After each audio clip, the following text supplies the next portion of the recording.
الاستنتاج الوحيد او اكبر استنتاج اللي شفناه او لاحظناه في كاس افريقيا 2025 ديال المغرب هو اللي جه عنوان، والعنوان ديالو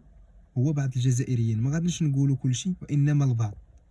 باش توصل بكم انكم تمشيو ديروا راسكم في واحد الممثل كيشجع الفرقه ديالو بالطريقه اللي بغا هو اصلا، بما انه كيسيبورتي الفريق ديالو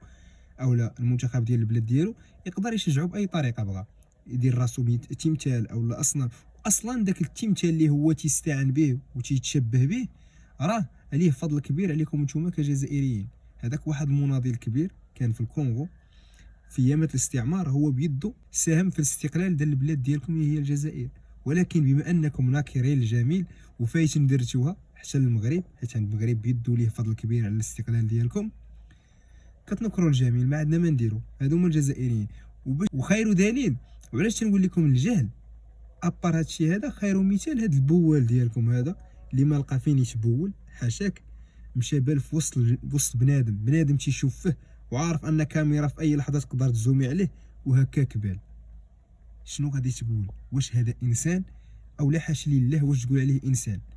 ملي تنقول حاشا لله واش نقول عليه انسان، راكم عارفين شنو تنقصد، ولكن انا ما غاديش نشبهه بداك هذا،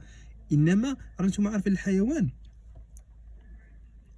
ولكن راكم عارفين ان الحيوان هو اللي تيدير الحاجه ديالو وتيبقى جالس حداها، هو دايرها وجالس حداها وتيضحك وزايد كيصور للناس زعما انا داير.